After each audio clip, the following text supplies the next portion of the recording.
a mostrar un video, una grabación de Dr. Borbeck, divulgador científico, y después va a seguir Hoffman, Sabrina y María, que van a contar la otra historia que nos falta para cerrar el video. Así que bueno, vamos con el video.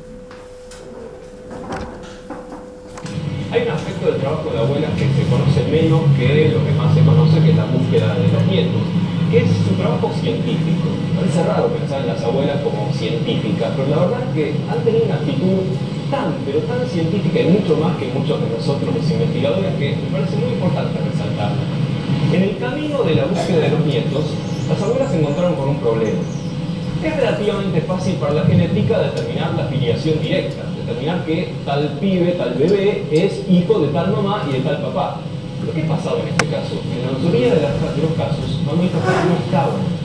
Lo que teníamos era una relación directa, pero que se salteaba una generación. Pasábamos de abuelos a nietos.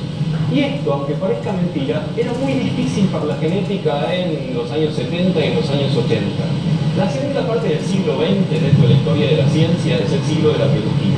A partir de 1953, cuando se publica la estructura del ADN por Watson y Crick, despega la biología molecular. Entender el ADN, entender los genes, pero no es algo que pasa un día para otro. Si estamos hablando de cuestiones muy pequeñas que están dentro de las células, cuya decodificación requiere una tecnología particular que se fue desarrollando todo a lo largo de la segunda mitad del siglo XX. Cuando llegamos a la década de 1980, ya se conocía mucho sobre el ADN, pero recién se estaban inventando nuevas técnicas para poder analizar muestras muy pequeñas, para analizarlas con mucha más certeza. Y ahí es donde entran en juego las abuelas con una pregunta concreta. Mire, señor científico, yo necesito saber si tal es mi nieto. Y el científico te va a decir, bueno, deme la muestra de los padres. Y la abuela te va a decir, no están los padres, estoy yo. ¿Cómo podemos hacer con esas nuevas técnicas de ADN que son de anteayer, pues realmente se inventaron en esa época, para determinar con mucha certeza en la relación de abuelo-nieto? Y eso lo aprovecharon las abuelas como nadie. La verdad que los científicos tenemos que sacarnos el sombrero y hacer una reverencia, no solo por su búsqueda social, su búsqueda de identidad, su búsqueda en pos de una lucha por derechos humanos, también por su búsqueda científica. Eso es una actitud científica que todos los estudiantes de ciencias y todos los investigadores tendrían mucho para aprender. Al principio las abuelas no sabían muy bien cómo identificar con cierto grado de certeza a los nietos. Se cuenta que andaban por cuestiones morfológicas, tal se parece a tal, me contaron que hay uno que se parece a tal padre, a tal abuelo, lo que fuera, pero obviamente eso no alcanza con un criterio científico. Entonces se pusieron en contacto con genetistas, con bioquímicos, para ver qué podían usar. Y empezaron por lo que había a mano hacia fines de la década del 70, comienzos de los 80, que era el estudio de las proteínas. Las proteínas son algo así como los ladrillos que fabrican las células. Son lo que señaliza en el cuerpo que tal parte del cuerpo le tiene que decir algo a tal otra, son la pared de varios de los órganos, exactamente, son los ladrillos y las herramientas de las células. Entonces hay algunas de estas herramientas que tienen un cierto grado de individualidad, que dicen, si vos tenés tal parte de herramienta, tal forma de herramienta, bueno, sos vos y no otro. Entonces, ¿en qué herramientas, en qué proteínas se basaron las primeras identificaciones? Se basaron en proteínas que estaban en la sangre, que había que tomar muestras sanguíneas para determinar con cierto grado de certeza el grado de filiación que tuviera una persona. Algunas de estas proteínas eran directamente de los glóbulos rojos, ¿sí? de los eritrocitos, y otras tenían que ver, que eran las que más se utilizaron, con el sistema inmune. El sistema inmune es el que nos permite defendernos. Cuando nosotros tenemos una infección, el cuerpo se da cuenta y rechaza esa infección, pelea contra esa infección. Y hay proteínas y hay factores como el llamado HLA, ¿sí? que es un nombre raro para uno de estos factores que tiene que ver con la inmunidad del cuerpo, que tiene muchas variaciones. Y esas variaciones las heredamos.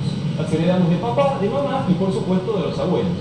Entonces, juntando varias de estos marcadores de proteínas, se llegó a la primera indicación de una filiación de abuelo a nieto. Se juntaban proteínas de los glóbulos rojos, estos factores inmunes y también otras proteínas llamadas enzimas, que son proteínas que cumplen funciones de herramientas, de tijeras, de martillos, lo que fuera dentro de las células, y que algunas están circulando en la sangre. Juntando la información de todas estas proteínas, y lo que es muy importante, haciendo mucha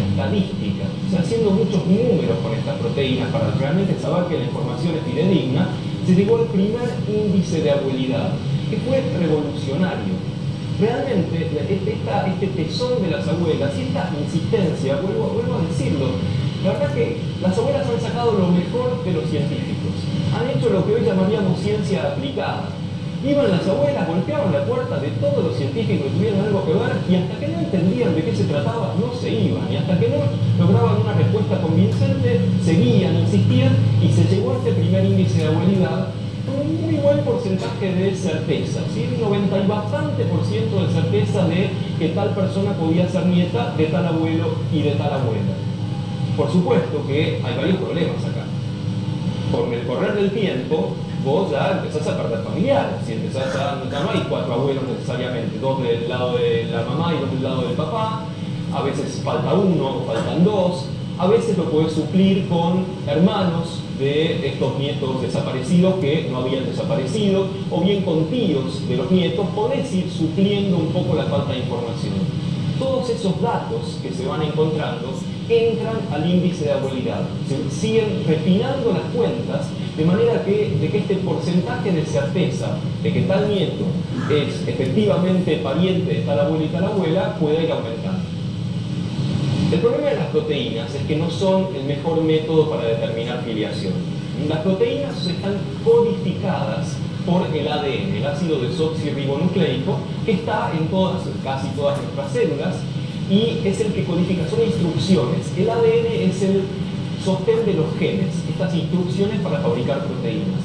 Es muchísimo más estable como macromolécula el ADN y además es mucho más poderosa la técnica de filiación sobre la base de ADN que sobre la base de proteínas. ¿Cuál es la idea? El ADN es una serie de letras, llamémoslas así, que son instrucciones para fabricar una proteína, pero no todos tenemos las mismas letras.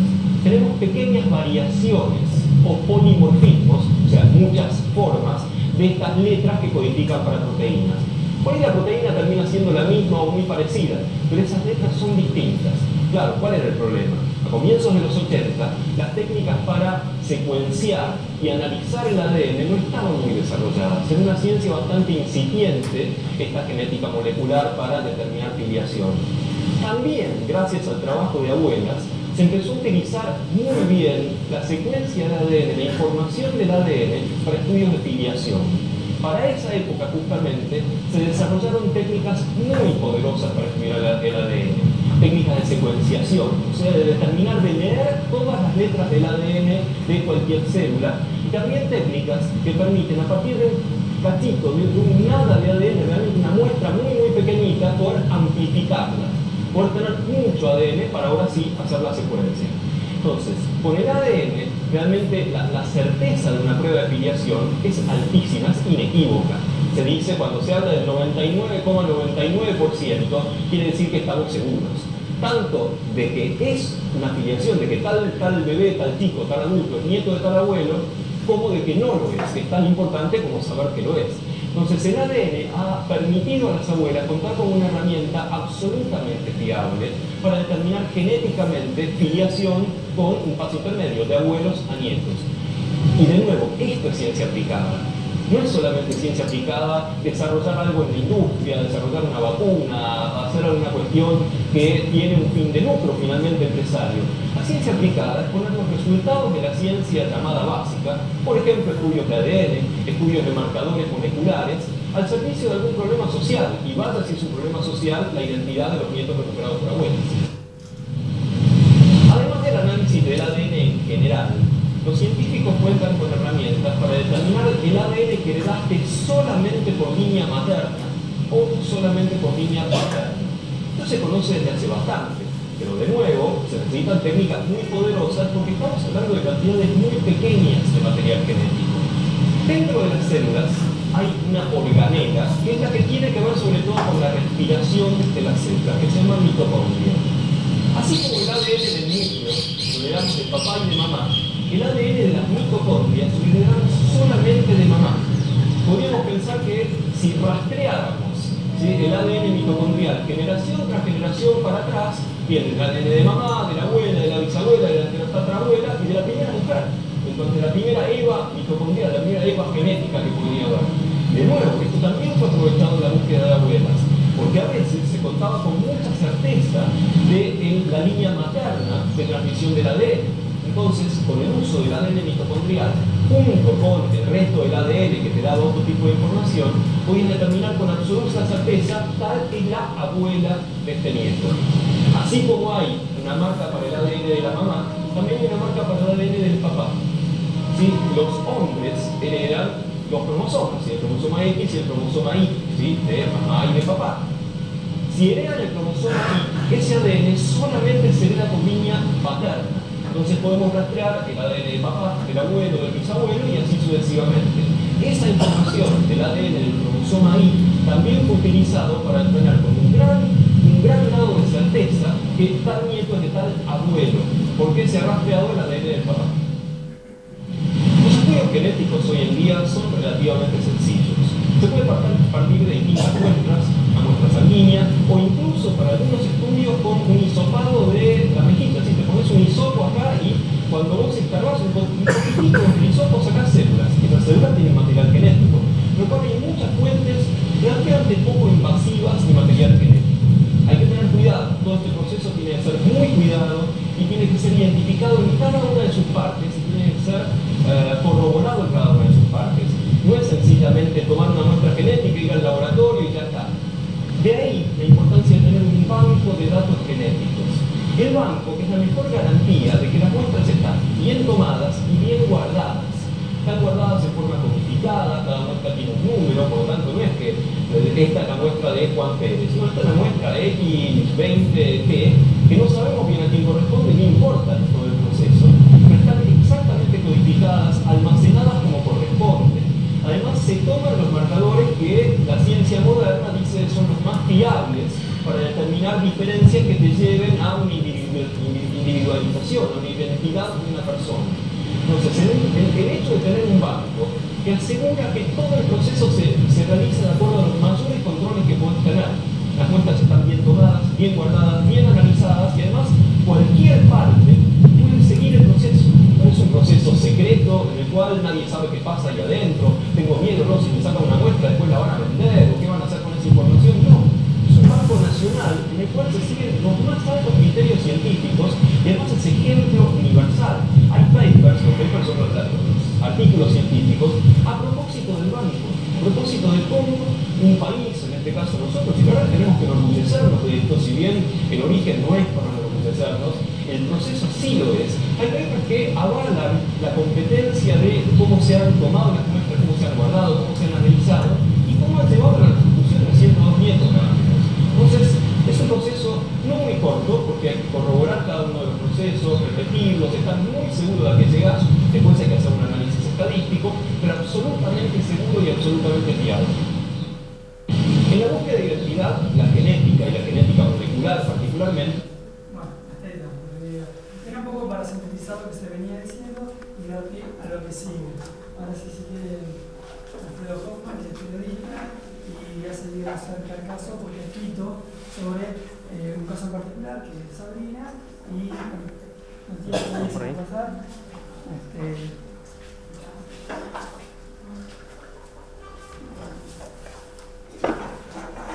Llamamos al introductorio para empezar a hablar y si quieren pararse una pregunta. No. Bueno, hablo por este de Arriba. ¿Se escucha bien? Bueno, Alfredo Hoffman soy yo, o Hoffman como prefieran. Me convocaron porque escribí un libro, yo soy periodista, y escribí un libro hace un par de años sobre el caso de Sabrina, que está aquí, que es la nieta 96. Recién escuchábamos en el video que decían que iban en ese momento por el 102, o sea, nietos restituidos por abuelas de Plaza de Mayo. Ella vendría a ser la 96 anterior a eso. Hoy ya van 113 casos resueltos.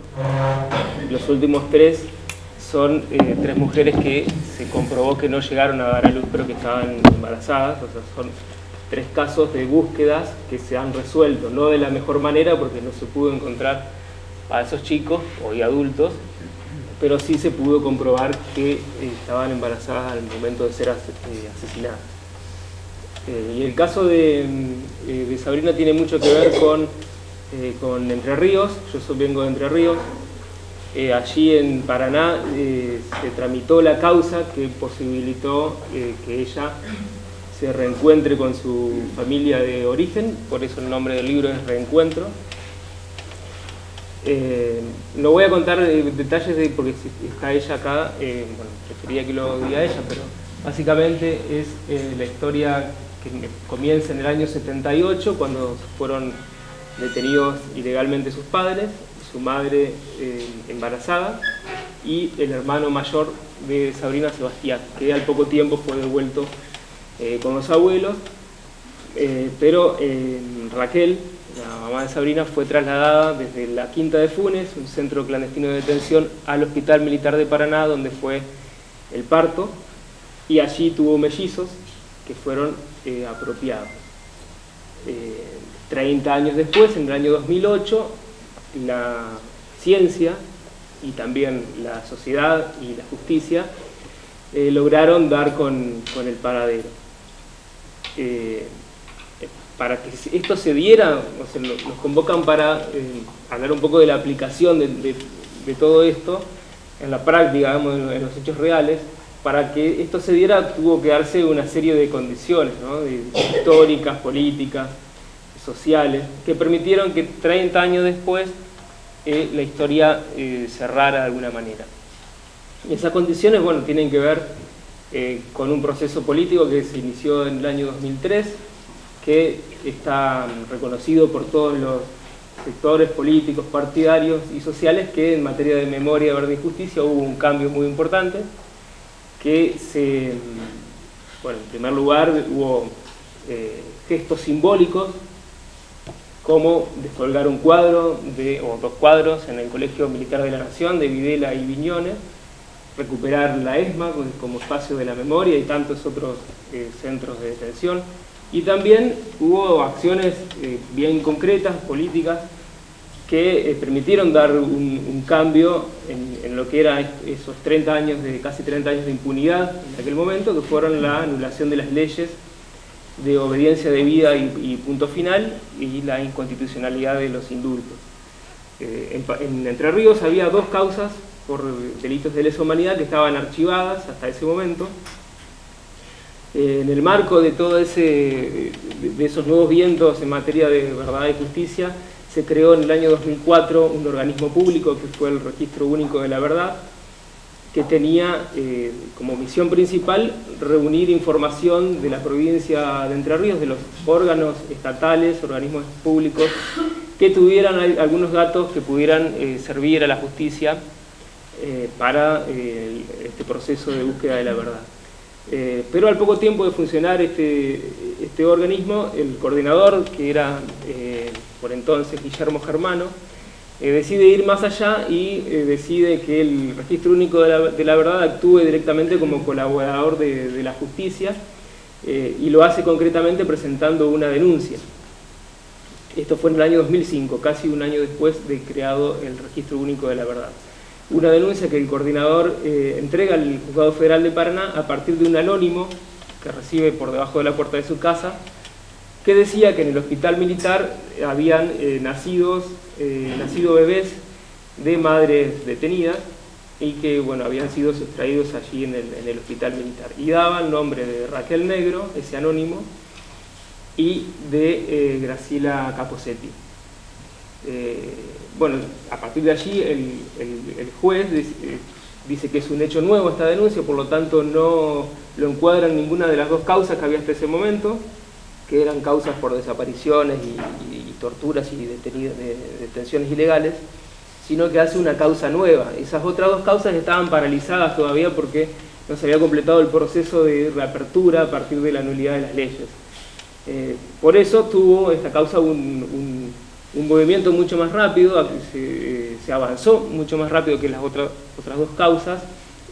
Una de esas causas todavía no tiene sentencia y ya hace 10 años que se reabrió, que es la causa Área Paraná. En cambio, en esta causa, que se conoció en su momento como Guillermo Germano, su denuncia, por el autor de la denuncia, y que luego se conoció como Hospital Militar, sí se avanzó rápidamente. Bueno, bastante más rápidamente que en estas otras causas. Y fue así entonces que, bueno, a partir del trabajo de la justicia y de los organismos de derechos humanos, que empezaron a aportar información a partir de la palabra de muchos testigos que bueno, los organismos empezaron a buscar, a averiguar quiénes trabajaban en el Hospital Militar de Paraná. Aparecieron unas cuantas enfermeras que dieron información muy precisa y valiosa. Se llegó a determinar cuál fue el circuito de esos bebés mellizos, un varón y una mujer.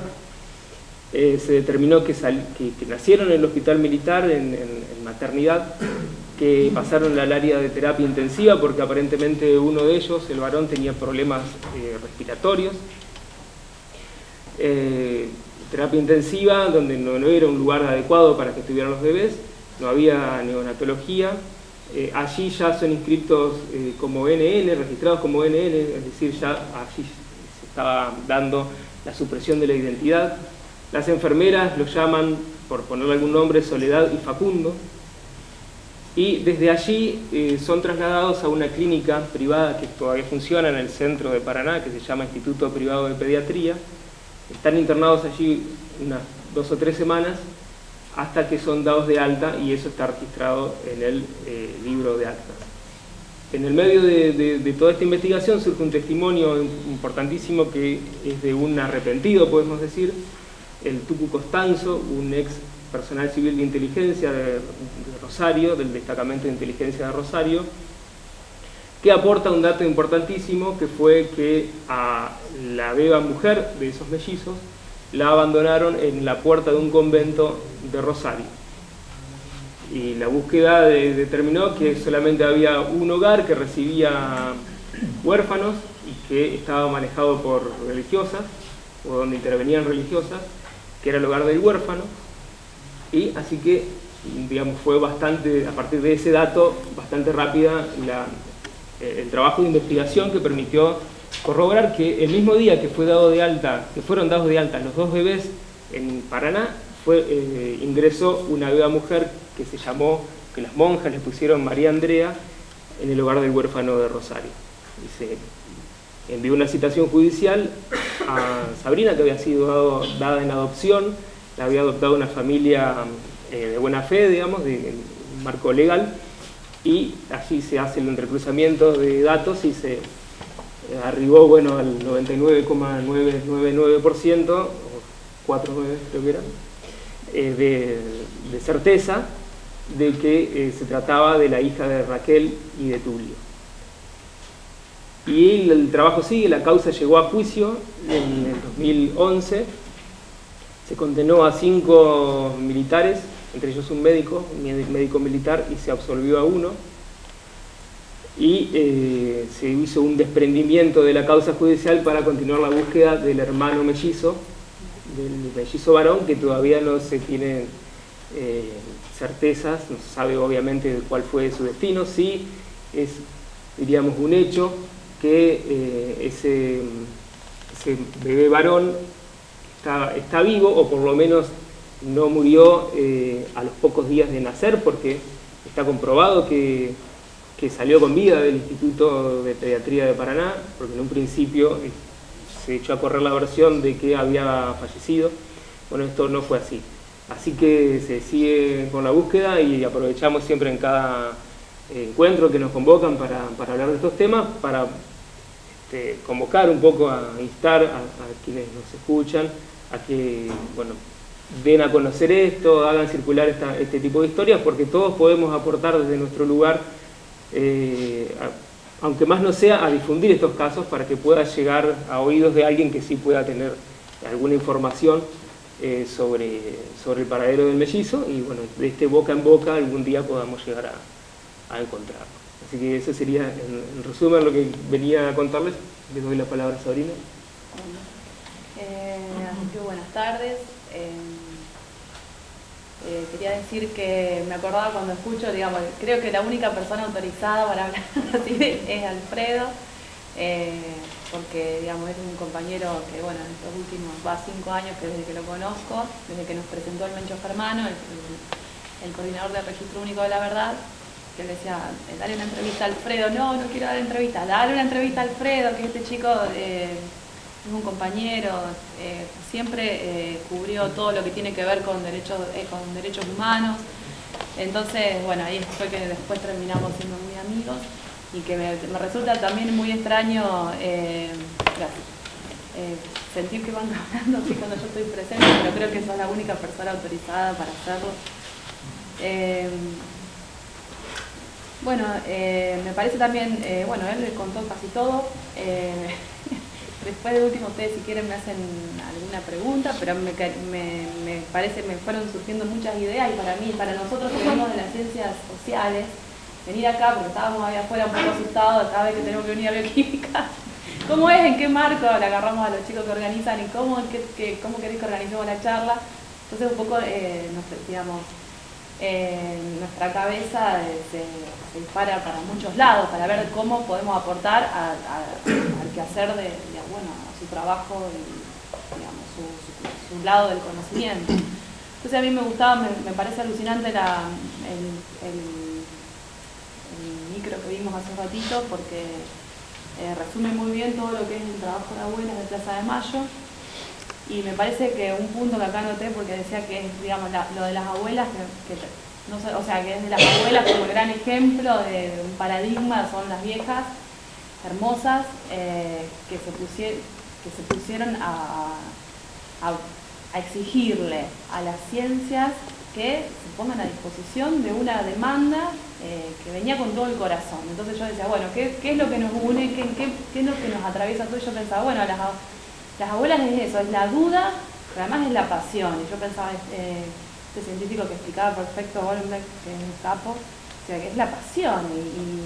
Y yo digo, bueno, y Alfredo, que desde su campo, desde que, bueno, que te conocía esta parte, hasta llegaste a escribir el libro, digo, también es un poco eso, es el apasionarse y el que cuando uno se va encontrando con un montón de trabas, es seguir adelante y seguir buscándole la vuelta.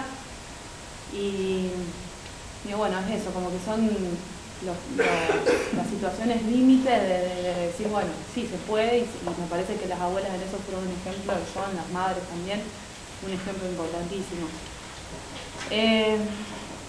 Bueno, yo restituí mi identidad en diciembre del 2008, tal como lo contó Alfredo. También se cruzó, yo decía, la duda también como motor para encontrarse o encontrar respuestas. Yo me había comunicado con las abuelas cuando, una semana antes de que nos llegue la citación a Ramallo, a mi familia y a mí, que llegó un cabito de la Policía Federal con un papelito que decía que Ulino Raúl y Escola Susana, que son mis papás adoptivos, eran citados a declarar en una causa Trimarco en Paraná. Y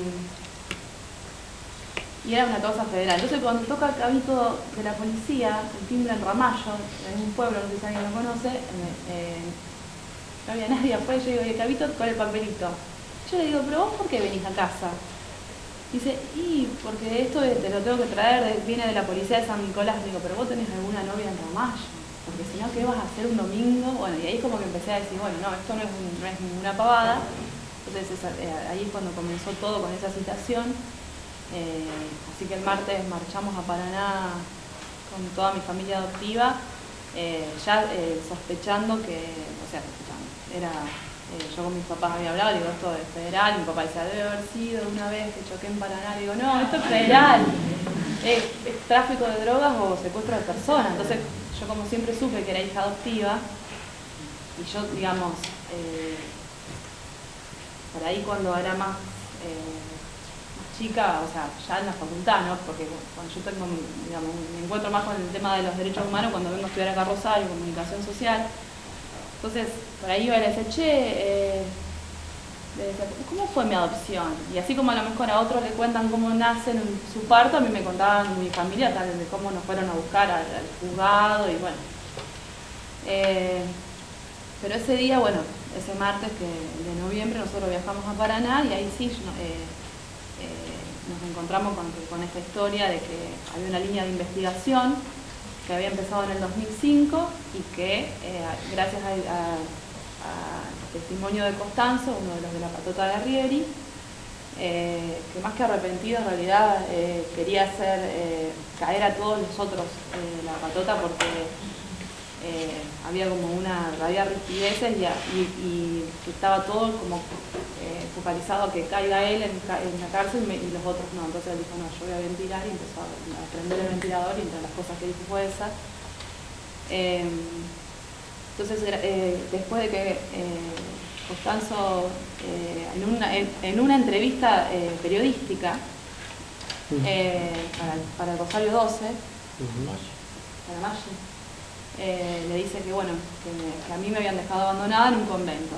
Y ahí se cruza con otra ciencia, la ciencia jurídica. Entonces una de las abogadas de abuela, la Pipi Oberlin, dice, vamos a ver que en ese momento no había conventos, había un hogar del huérfano donde había monjas. Entonces ahí piden a ver algún escrito, se habían dejado abandonada alguna bebé, y sí, efectivamente en abril del 78, el 27 de marzo, el 26 de marzo habían dejado abandonada una bebé, y que había sido dada en adopción y que vivía en Ramallo, donde era yo. Bueno, a partir de ahí, de la restitución de mi identidad, yo por supuesto me encuentro con toda mi familia biológica, con mi hermano Seba, con mi hermano Matías, y después también me sumo en lo que es la militancia en hijos y a participar en abuelas, sabiendo esta cuestión de que, bueno, al principio, como bien contó Alfredo, el rumor de que el Messi había nacido muerto o se había complicado su salud era como muy fuerte, pero en el 2011, cuando pudimos presenciar el juicio oral y público, hospital militar, fueron apareciendo las enfermeras que fueron dando cuenta y que realmente fueron las protagonistas de toda esta parte de la historia, enfrentándose con los médicos, que ellos decían no acordarse nada. Nosotros nacimos entre el 3 y el 4 de marzo del 78 en el Hospital Militar de Paraná. A mi mamá la habían llevado desde la Quinta de Funes a hacerse los controles ahí. Entonces ahí, cuando nosotros nacemos, las enfermeras que nos atienden, bueno, ahí van dando cuenta en el juicio, bueno, de que el bebé no tenía tan bajo peso, de que el bebé no estaba tan mal como habían dicho, de que los médicos se habían peleado entre ellos, dos médicos, Ferrarotti y Verduc, habían discutido y que habían decidido derivarnos al Instituto Privado de Pediatría, que es una institución de mucha trayectoria en Paraná, que tienen los 4 médicos que son los dueños actuales, siguen siendo los mismos, y que es una de las, digamos, de los ejes sobre los que nosotros ahora basamos la investigación, esta causa que Alfredo decía que se desglosó, ese Hospital Militar de Paraná. Ahora, digamos, ahí tuvimos la sentencia, pero el Estado considera de que están las pruebas suficientes para dejar abierta esa causa, donde nosotros somos creyentes con hijos, con abuelas. Y bueno, y ahí es donde nosotros también, digamos, seguimos apostando que todo lo que sea la generación de pruebas, de nuevos testigos, bueno, se siga aportando ahí para ver si lo encontramos. Pero bueno, yo decía que en ese juicio oral, las enfermeras también después van dando cuenta de cómo nos derivan al IPP, y me parecía interesante también traer acá esta cuestión de la duda y de la pasión, porque es en definitiva lo que todavía a nosotros nos sostiene para seguir, digamos, haciendo el próximo desafío, que es, digamos, dar el salto de juzgar a los militares a poder empezar a ver qué sucede con la complicidad civil. Porque estos médicos del IPP, estos 4 señores, que son de mucha trayectoria en Paraná y que es muy imposible tocarlos, aunque cuando voy a decir los apellidos: Torrealday, Schroeder, Rossi y Weinstut, cuando fue el juicio, el jefe de ellos, digamos, tuvo que renunciar a un cargo público porque había quedado tan en evidencia de que tenían conocimiento de que ahí había habido 2 bebés que venían en esta situación sin sus padres, sin obra social, porque lo que decía Alfredo, hay un acta que es la prueba fundamental en donde nosotros ingresamos con el nombre de Soledad y de NN López, nos hacen ingresar. No sabemos, yo ingreso el 4 de marzo y el Messi ingresa el 10 de marzo del 78, hay 6 días de diferencia, entonces eso también es como otra pista a desarrollar, a ver qué pasaron en esos 6 días, en dónde estuvo, bueno, qué pasó ahí. o si es simplemente que se fingió para que no se vea que somos mellizos. A lo mejor la que anotó, bueno, eso lo están investigando bueno, a lo mejor a ustedes se les ocurre que son de la ciencia más dura. Y egresamos el 27, digamos, y los dos somos dados de alta el 27 de marzo del 78. Y en el juicio, las enfermeras daban cuenta de que había un Casalito ahí separado, que había un varón, N.N. López, enfrentándose contra el poder de quienes eran sus jefes. En ese momento decían no recordar nada. Entonces para nosotros fue vivir en vivo y en directo en el juicio, mientras las enfermeras aparte iban cada vez aportando más datos, porque por ahí se ve que se iban encontrando entre ellas, entonces iban reconstruyendo bien todo, hasta hubo una que expresó que habían venido a un matrimonio a llevarse un bebé. Digamos, se van abriendo nuevas posibilidades a ver dónde está mi hermano. Pero nosotros siempre le agradecemos a las enfermeras porque ellas por ahí en un rol que es como, o sea, es subordinado, son subordinadas a sus jefes, se pusieron la causa al hombro y se pudieron rebelar contra eso y bueno, y brindarnos toda la verdad.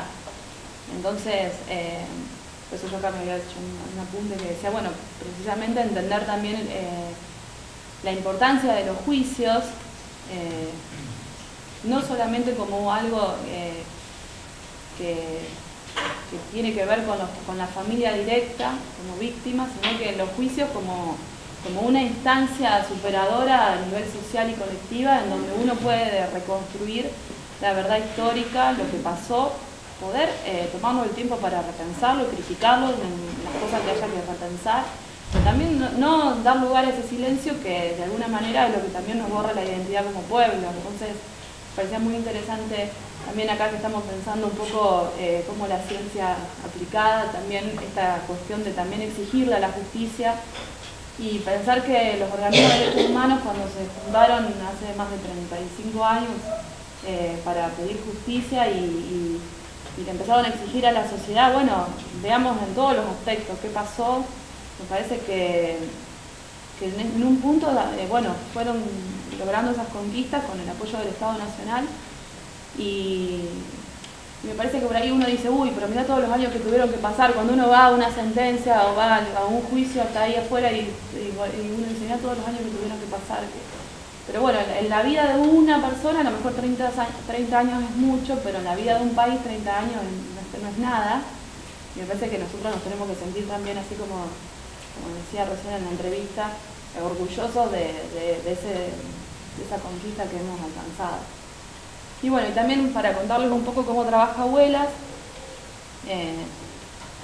bueno, un poco lo que vimos sobre la genética, que ustedes son los que más saben, así que no me meto, pero también tiene un corazón que es un corazón muy importante que tiene Abuelas, que es el corazón de la investigación, que es, bien como decía Alfredo, o sea, cuando hay una persona que tiene algún dato sobre alguien que puede ser hijo desaparecido, se acerca a las abuelas y bajo total confidencialidad aporta un dato. A partir de eso, bueno, se abre como un expediente y si hay varias denuncias o varias pruebas, se empieza como a investigar esa posibilidad de que ese chico pueda ser hijo desaparecido. Abuelas tiene, digamos, en relación a esto, tienen el equipo jurídico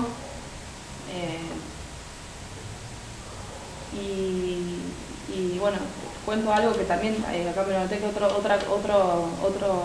otra pata importante de Abuelas es el hecho de la presentación espontánea cuando un chico tiene dudas y se acerca. Eso es también es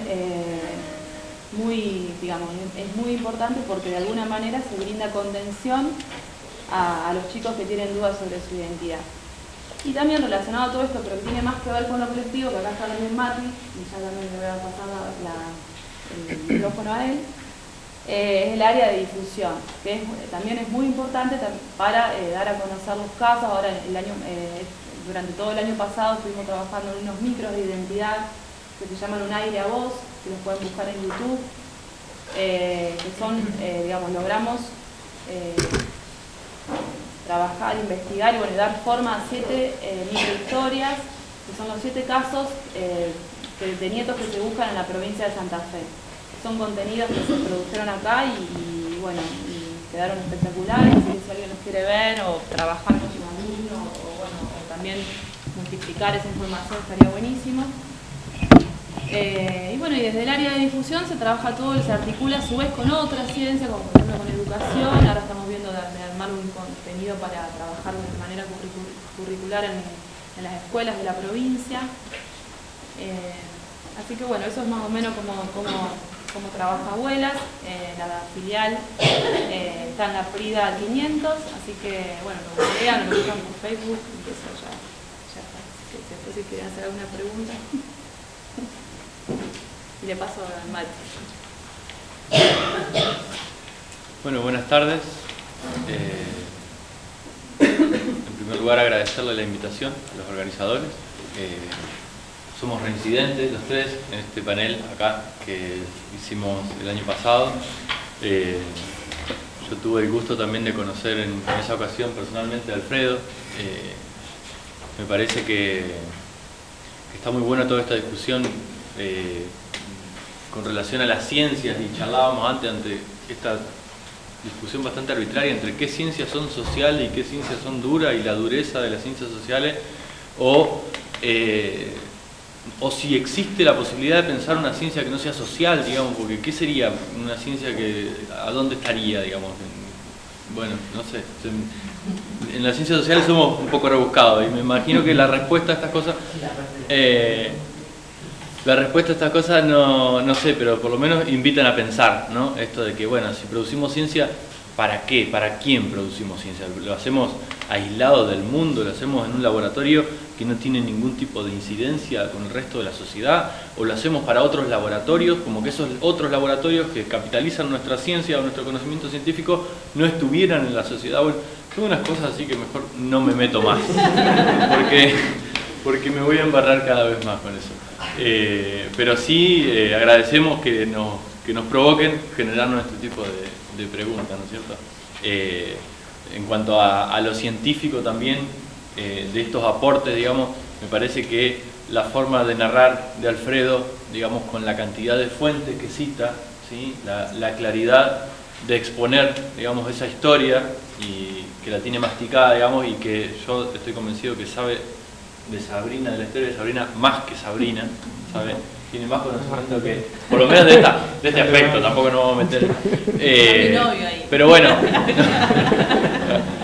no, pero también, digamos, tiene una formación científica, digamos, y tiene una orientación claramente definida, es decir, así como cualquier científico dice, yo voy a dirigir mi producción, o mi investigación, o mi pensamiento hacia cierto lado. Bueno, acá también hay una decisión, me parece claramente tomada, que para mí es muy reivindicable. Yo, más allá de estas cosas, les voy a comentar brevemente, digamos, un poco lo que es mi historia. Sabrina y yo buscamos, bueno, absolutamente independientemente un caso del otro, pero los dos somos hijos de desaparecidos que buscamos un hermano o una hermana, en mi caso un hermano o hermana, que ni siquiera tengo la certeza de que hayan nacido, en mi caso. Mis padres vivieron un tiempo acá en Rosario, en los 70, a mediados de la década del 70, se van a vivir a Buenos Aires, y en el 2 de marzo del 77, bueno, nací yo en Capital Federal. 9 meses después se produce un operativo conjunto de las fuerzas de seguridad, se produce el allanamiento del departamento donde vivíamos con mi familia, la calle Martín de Gainza, del barrio porteño de Caballito, entre el 5 y 6 de diciembre. El 6 de diciembre a la madrugada se produce ese allanamiento. Cuando se está desarrollando, digamos, que están ingresando, mis padres me pasan por un tapial a la casa de unos vecinos con un número de teléfono en una pulsera, que era el teléfono de mis abuelos, y bueno, los vecinos, en lugar de llamar a mis abuelos, horas más tarde me entregan a la policía. Sí, por lo cual permanezco desaparecido entre el 6 de diciembre y el 23 de diciembre del 77, con mucha mala suerte, pero también con la suerte de haber podido, que de que me encontraron mis abuelos, las 2 semanas, digamos, que se produce esto, mis abuelos maternos y paternos, bueno, recorren cielo y tierra, van por todos los lugares, muchas veces, en reiteradas ocasiones, y cuando van por tercera vez a un lugar que en esa época se llamaba la Casa del Menor y la Familia, veía también la reivindicación que hacía Sabrina de las enfermeras, ¿no? Esta cuestión de enfrentarse al poder, digamos, bueno, estaban frente a un tipo que era el que tenía que atenderlas, que le decía, no, ese chico no entró acá, no sé qué, no, bueno, pero por favor, fíjense con la fotito, además, imagínense una foto de un chico de 9 meses, todos iguales parecen en general, esta cuestión morfológica que decía también, como herramienta de búsqueda, ¿no? Pero pasa una enfermera por atrás y le dice, ese chico está acá, ingresó aquí, está bajo tratamiento, está con una externa, se le están haciendo, bueno, entonces ese día, digamos, mis abuelos me encuentran y dentro de todo tengo la suerte de criarme con mi familia biológica, me crían mis tíos, digamos, que por cierto para mí son mis padres también, porque también desde chico siempre supe mi historia, no sufrí la sustitución de identidad, me crié, bueno, mi familia materna es de Entre Ríos, mis abuelos de Gualeguaychú y bueno, me adopta la hermana de mi mamá con su familia que viven en Villaguay, que vivían en Villaguay, ahora se mudaron, pero yo me crio hasta los 18 años en Villaguay y me vengo a estudiar después. Tengo también dentro de todo la suerte de ser uno de los que pudimos venir a estudiar una carrera universitaria, algo que para la mayoría no era accesible, hablando también de la universidad pública y de la investigación, ¿no? Tuve también la suerte de que me pudieron bancar para que venga a estudiar una carrera en la universidad pública y bueno, hice la carrera como pude, conocí a Sabrina en la carrera, estudiando, y cuando tenía, bueno, hace más o menos 5 o 6 años, me suena el teléfono y me llaman de lo que se llama la Comisión Nacional por el Derecho a la Identidad, que es la CONADI, que depende de la Secretaría de Derechos Humanos de la Nación, que en conjunto con Abuelas de Plaza de Mayo administran un poco lo que es el Banco Nacional de Datos Genéticos.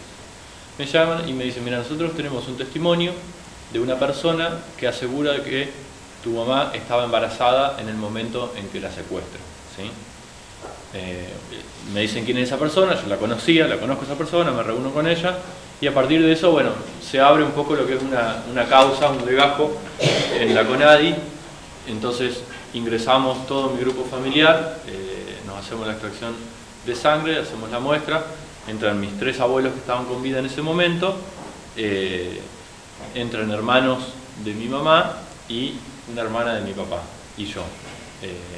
Bueno, nosotros somos uno de los grupos familiares que somos parte del Banco Nacional de Datos Genéticos y que de alguna manera lo que tenemos para hacer ahora que ya estamos, digamos, y somos parte de esas muestras, lo que tenemos para hacer, digamos, lo poco que tenemos para hacer es para buscar, porque uno se pregunta, bueno, ¿y cómo hago para buscar un hermano, no? Algo que me enteré hace tan poco, digamos, un hermano o una hermana.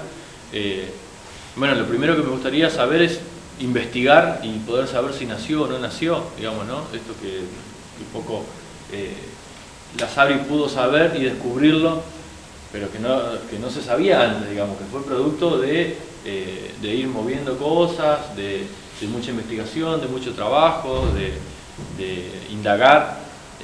Entonces, bueno, eso sería para mí como un primer paso, una primera respuesta, y después, aprovechando también para pasar el chivo, porque nosotros somos parte de Abuela de Plaza de Mayo, digamos, tratar de aportar, por un lado investigando, pero también, como decía Alfredo, a través de lo que es la difusión, digamos, de generar dudas en aquellas personas que tengan entre 35 y 40 años y que, bueno, tengan dudas de su identidad o tengan algún amigo que dude de su identidad. Entonces nosotros permanentemente machacamos con esta frase que dice que si tenés entre 35 y 40 años y dudas de tu identidad, acércate a Abuelas, este es el momento para resolver esa duda. Lo último nomás para cerrar y para y para comentarles una anécdota también que viene al caso, y después si quieren hacemos alguna pregunta de eso. Con Sabrina no solo estudiamos la carrera Comunicación Social, sino que después, también en la universidad pública, hicimos la carrera de formación docente en Humanidades, que bueno, está el profesorado de Ciencia de la Educación, hicimos las pedagógicas de eso, ¿no? Y un día estábamos haciendo, en realidad ella ya había hecho un trabajo práctico antes que yo, ya lo tenía resuelto, y yo iba a ver si me ayudaba a hacer un trabajo práctico, que todavía no lo tenía hecho. Y estábamos ahí, bueno, estábamos, no sé si estudiando, viendo lo del trabajo, y llega la hermana de Sabrina, y yo le digo, no son iguales ustedes, no son muy parecidas, sin tener ninguna idea de nada, y ni idea en la que me estaba metiendo, la pata hasta dónde, y la Sabri se le transformó la cara en ese momento porque se ve que venía masticando algo ya desde un tiempo antes. Y me comentaba que, bueno, ella es hija adoptada, ahí yo me entero que la Sabri era adoptada y que tenía ciertas dudas de su identidad. Y le digo, bueno, agarrá y no te quedes con la duda, andá abuelas, andá y fijate, digamos, ¿no? Y bueno, tuvimos la suerte también de poder haber, digamos, sido testigo de alguna forma de un caso. Yo todavía no sabía nada del embarazo de mi madre cuando pasó este encuentro, digamos, encuentro de la identidad de Sabrina. Bueno, pero también el privilegio también de haber sido testigos de conocer a Sabrina y la historia, digamos, antes y después de lo que fue todo esto. Así que, bueno, nada, les quería comentar esa anécdota y muchísimas gracias por la invitación.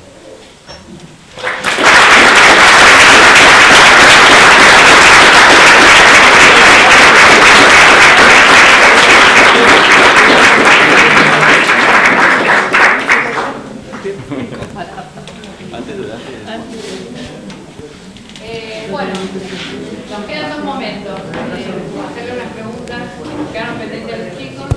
Está con nosotros el doctor Esteban Serra, que es el decano, que también quería darle un saludo, así que no sé cómo quieren que coordinemos. Y yo diría, si tienen alguna pregunta, que es un buen momento para hacerlo.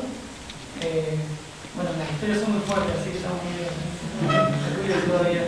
Así que bueno, les invito a que quieran...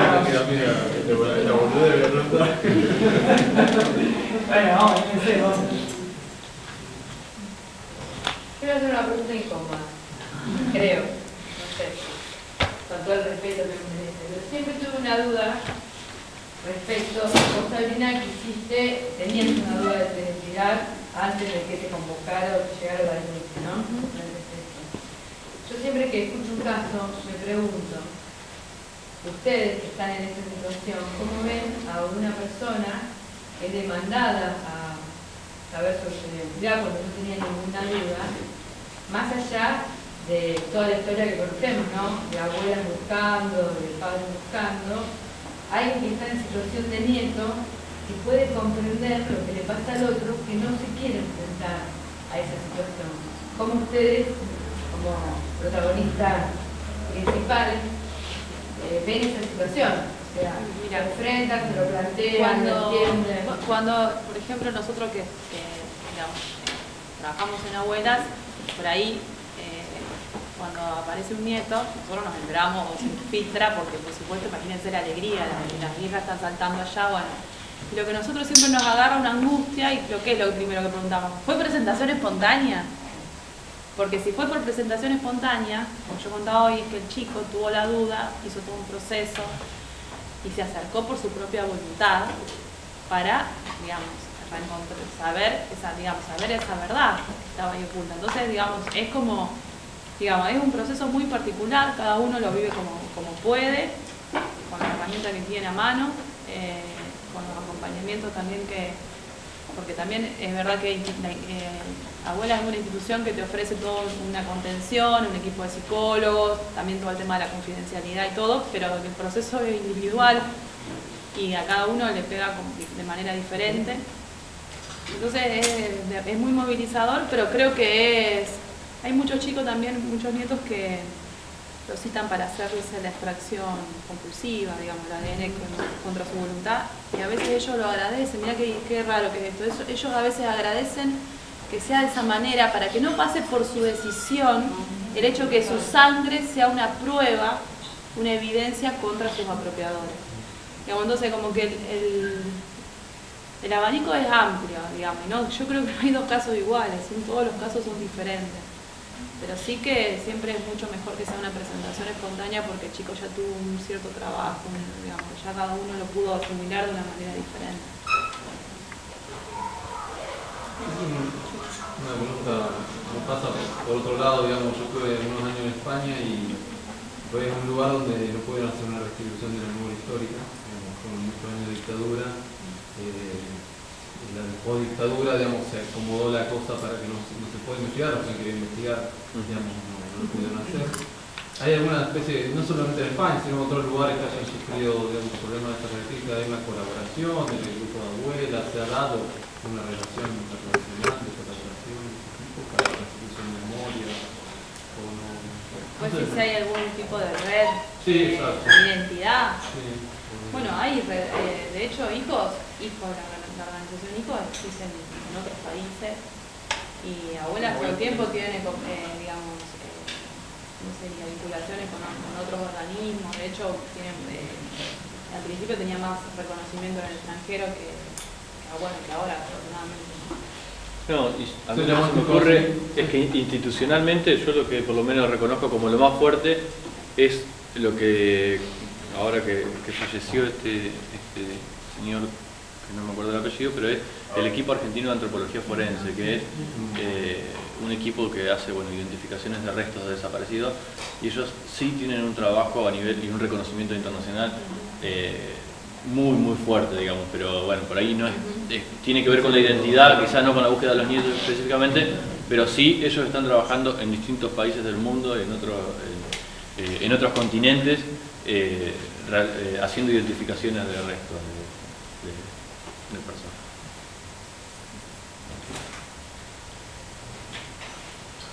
Una pregunta, es un abrazarnos del corazón.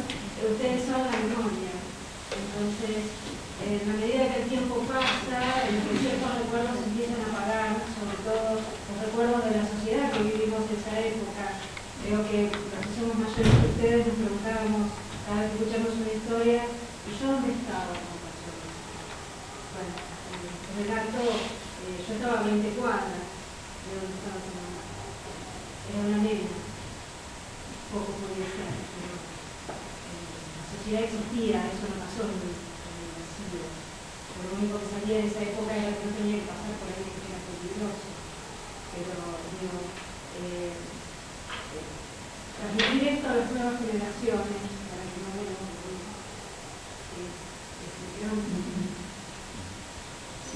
Y aparte yo pienso también, volviendo al tema de la ciencia y de la responsabilidad de la ciencia, también esta cuestión de la lucha de los sentidos, ¿no? Que tiene que ver también con esto de la reconstrucción histórica, es esa lucha que se da para ver qué historia queremos que sea la contada, no siempre la historia de los que han ganado.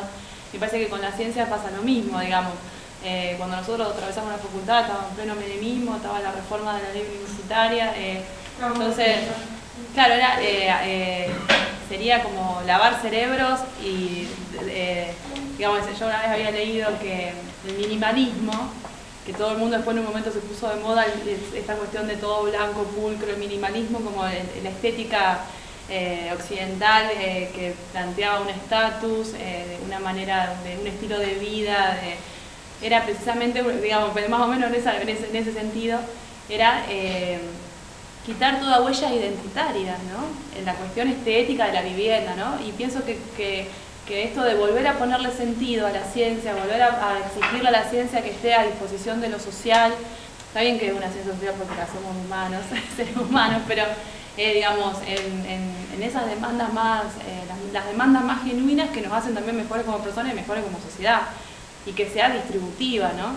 Que llegue a todos los sectores, ¿no? No poner en esa ciencia de privilegio, sino al contrario, y me parece que poco esto que vos decís de la memoria, esto que vos decís, la calle que me quedó el registro, bueno, ¿qué nombres tienen las calles? O sea, hay que repensar todo, cómo se llaman las cosas, cómo decimos los nombres, qué le exigimos a cada parte de ese conocimiento, porque de hecho el conocimiento es esa construcción y nosotros tenemos que trabajar todos, desde cada uno de nuestros humildes lugares, para que esa producción de sentido a todo lo que vienen después le dejemos un mundo mejor, con las cosas que pasaron, pero también con toda una esperanza y un relato que pueda anclarse en una historia, pero que también pueda decir, bueno, sí, se pueden hacer las cosas mejor, no que quede el aniquilamiento, o que uno no puede luchar para que las cosas sean mejores, sino que quede ese espíritu.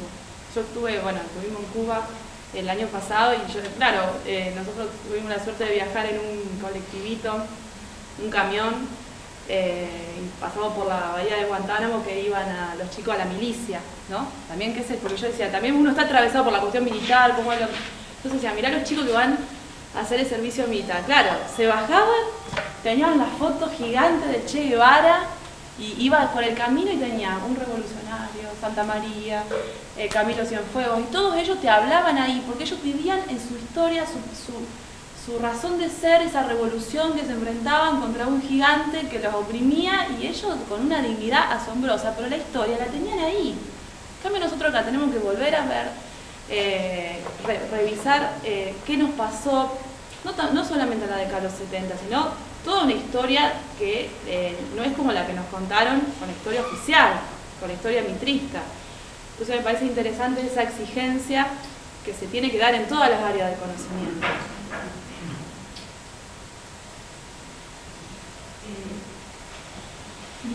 Yo celebro la oportunidad, que es como que escucharlo, como que te quiebra un poco la voz y uno está conmovido, ¿no?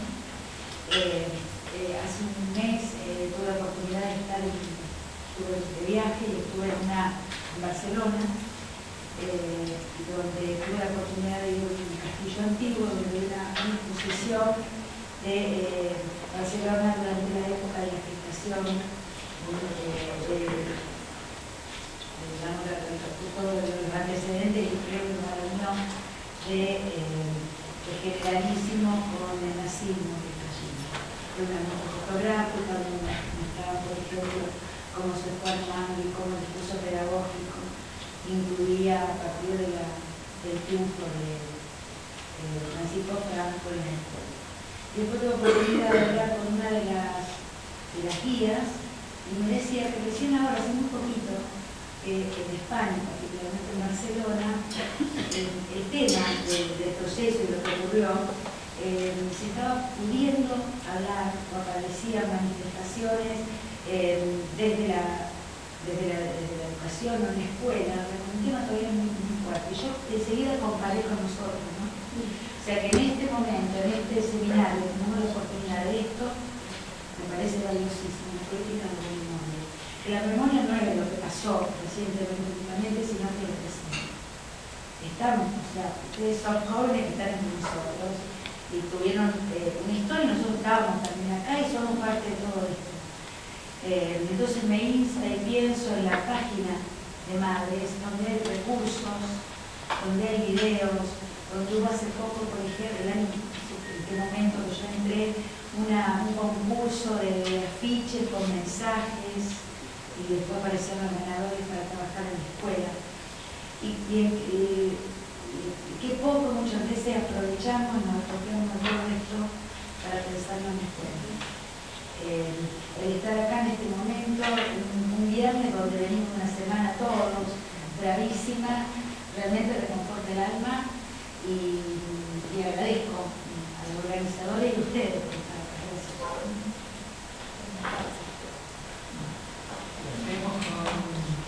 Buenas noches a todos. En realidad, Matías, Sabrina y Alfredo, gracias por venir de nuevo, no es la primera vez, así que para nosotros es un orgullo por tener actividades de este tipo con ustedes, y gracias a Claudia y a Jorge por estar en esto, que ya tiene varias instancias, no solo en la ciudad de Rosario. Así que bueno, para nosotros es muy importante Simplemente darles la bienvenida a todo a la facultad. La facultad que, no sé cómo la verán desde afuera, somos bastante particulares en algunas cosas.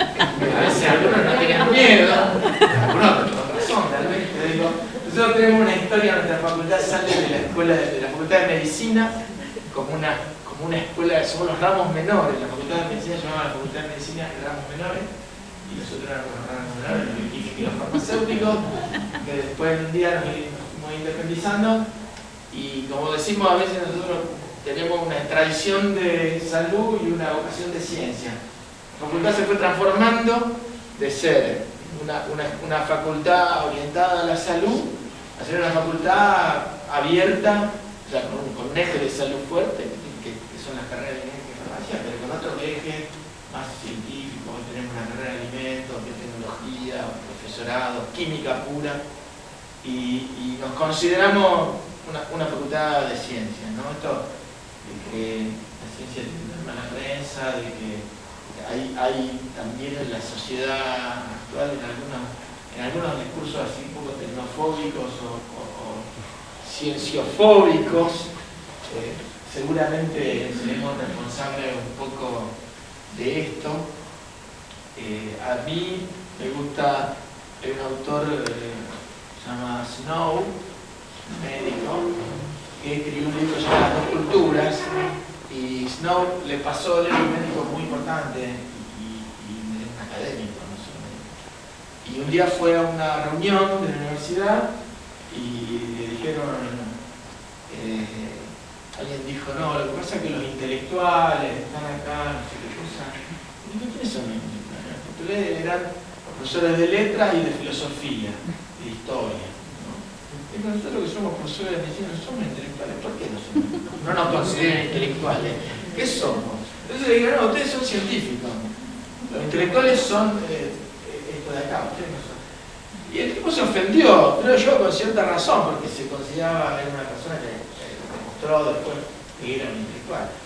Entonces escribió este libro, que a lo mejor leerlo ahora es un poco viejo, pero abrió toda una línea de pensamiento, que es la línea de pensamiento de las dos culturas, de que la ciencia y el humanismo se separaron en el siglo XIX por distintas cuestiones, por cuestiones políticas también, pero que hay una posibilidad de pensar, digamos, desde las dos culturas, de poder hacer ciencia humanista, hacer ciencia y tener un pensamiento humanista, o ser un humanista y no detestar la tecnología, la ciencia. Entonces que esas son vías posibles y me parece necesaria de pensar. Nosotros en la facultad tenemos de todo, gente que piensa de todas las maneras.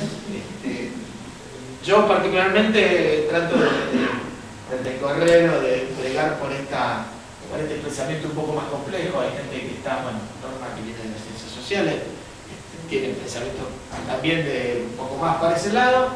A nosotros nos parece que es re importante recuperar las dos culturas.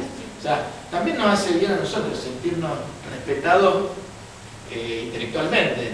Pareciera que a veces que los científicos, bueno, son unos tipos que tienen que terminar el mundo, como Pinky Cerebro, y es lo que pueden hacer para joderle la vida a la gente, no, que no es así, ¿no es cierto? Así que bueno, esta parte del mensaje de la estrategia de socialización y de divulgación de la ciencia. Este caso es un caso súper, digamos, un caso súper lindo y súper típico para mostrar. Hay cosas que todavía hay que hacerlas, así que bueno, a todos los que participan del curso me parece que es una tarea bien encomiable, y todos los que sé que la mayoría son docentes, digamos, tratar de mantener el equilibrio en este discurso que hay, o digamos, todos vivimos rodeados de la tecnología y disfrutando de las cosas de la tecnología. A veces se crean algunos discursos que son un poco psicóticos cuando uno los analiza, discursos tecnofóbicos que circulan por las redes sociales, que son completamente, digamos, que son tecnología hiperdestilada de alguna manera. Me parece que hay que un poco ubicar el hombre en todo esto, ¿no es cierto? Pensar el la ciencia del hombre, que es una actividad humana, que no es una actividad extraterrestre, y que es producto del hombre y que le pertenece al hombre, y que lo que el hombre hace con el conocimiento científico o humanístico es lo que quiere, ¿no es cierto? Es lo que la sociedad decide y lo que la sociedad digamos, decide hacer con eso.